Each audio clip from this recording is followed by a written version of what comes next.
Bismillahirrohmanirrohim. Assalamualaikum warahmatullahi wabarakatuh. Dukung channel ini dengan like, share, dan subscribe. Niatkan sebagai ibadah agar Allah ridha, dan semoga menjadi amal jariah yang diterima untuk kita semua. Amin ya robbal alamin. Saudaraku, hidup ini tak ubahnya perjalanan yang penuh dengan debu kesalahan. Kita tidak mungkin bisa berjalan tanpa menapak di tanah dosa. Namun, yang terpenting bukanlah di mana engkau terjatuh, melainkan seberapa cepat engkau bangkit dan kembali kepada Allah. Syekh Abdul Qadir Al-Jalani dalam kitabnya Al-Fas Ar-Rabani pernah berkata, setiap kali engkau jatuh, ucapkanlah istighfar, karena setiap istighfar adalah satu langkah naik menuju Allah. Beliau juga menambahkan sebuah kalimat yang sangat indah.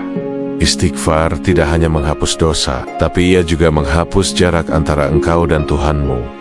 Bayangkan, setiap kali kita mengucapkan astighfirullah, kita sedang meruntuhkan dinding yang memisahkan kita dari rahmatnya. Kita sedang membangun kembali jembatan yang mungkin telah rapuh karena kelalaian kita. Istighfar adalah jalan pulang terindah yang disediakan Allah bagi hambanya yang rindu. Dikisahkan, suatu ketika seorang murid datang kepada gurunya dengan hati yang gundah. Ia berkata, "Wahai Syekh, aku sudah beristighfar 1000 kali, tapi kenapa hatiku tetap saja gelisah?" Sang guru menatapnya dengan penuh kasih sayang dan menjawab, "Wahai anakku, engkau telah mengucapkannya dengan lidah, tapi engkau belum mengucapkannya dengan air mata."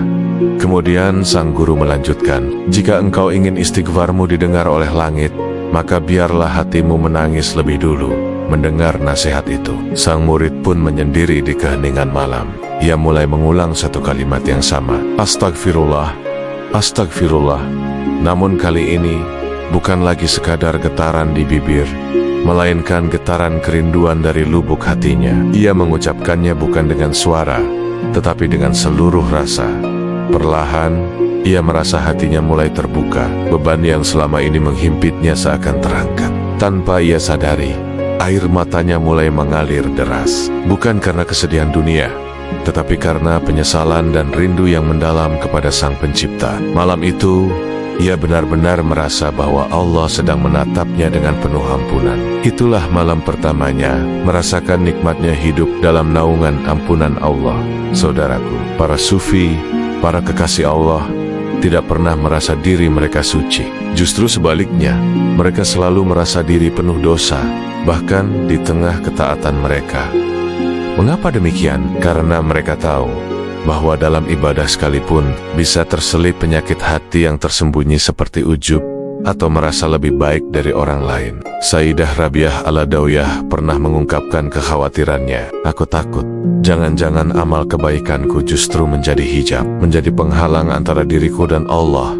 Karena kesadaran inilah, mereka tidak pernah berhenti beristighfar. Bukan karena banyaknya dosa yang mereka lakukan, tetapi karena begitu besarnya rasa cinta dan rasa malu mereka kepada Allah. Bagi mereka, astagfirullah bukanlah sekadar permohonan ampun atas kesalahan, tetapi sebuah ungkapan rindu yang mendalam untuk kembali ke dalam pangkuan kasih sayang Tuhan. Ketika hati seorang hamba telah terbakar oleh api kerinduan, maka istighfar tak lagi menjadi sebuah beban, melainkan berubah menjadi nyanyian cinta yang merdu. Pada titik ini, engkau tidak lagi sibuk berkata, "Ya Allah, aku telah berdosa." Engkau hanya mampu berbisik, "Ya Allah, Engkaulah segalanya bagiku. Aku ini tiada apa-apanya." Inilah puncak dari istighfar. Istighfar yang hakiki. Ia bukan lagi sekadar alat untuk menghapus dosa, tetapi menjadi sarana untuk menghapus ego dan keakuan diri. Syekh Ibn Arabi dalam kitabnya yang monumental, Futuhat Al-Makkiyah, menulis sebuah kalimat yang sangat dalam.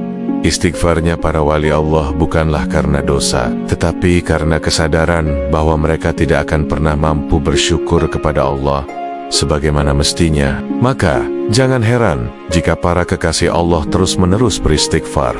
Bahkan ketika dahi mereka sedang sujud dalam keadaan paling suci, mereka melakukannya karena mereka tahu bahwa kesempurnaan hanyalah milik Dia, Allah yang Maha Pengampun. Wahai jiwa yang sedang merasa resah, wahai hati yang sedang gundah, jadikanlah istighfar sebagai teman setiamu. Ucapkanlah ia bukan hanya ketika engkau merasa bersalah, tetapi jadikanlah ia pengiring di setiap detak napasmu. Karena ketahuilah Setiap kali engkau tulus beristighfar, Allah memandangmu dengan tatapan kasih yang baru. Ucapkanlah astagfirullah ketika engkau sedang sedih, agar hatimu menjadi lapang. Ucapkanlah astagfirullah ketika engkau sedang senang, agar engkau tidak lupa diri dan senantiasa bersyukur. Dan ucapkanlah astagfirullah ketika engkau melakukan kesalahan, agar pintu untuk kembali ke dunia senantiasa terbuka lebar untukmu. Mari kita tutup perenungan ini dengan sebuah doa.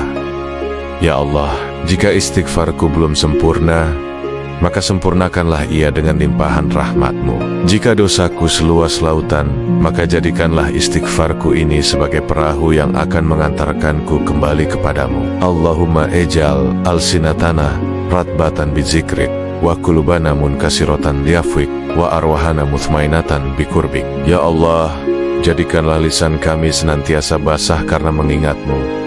Jadikanlah hati kami selalu tunduk mengharapkan ampunan-Mu. Dan jadikanlah ruh kami merasakan ketenangan karena dekat dengan-Mu. Amin ya Rabbal Alamin. Terima kasih telah menyimak hingga akhir. Jangan lupa untuk membagikan kebaikan ini kepada yang lain. Sampai jumpa di video selanjutnya. Wassalamualaikum warahmatullahi wabarakatuh.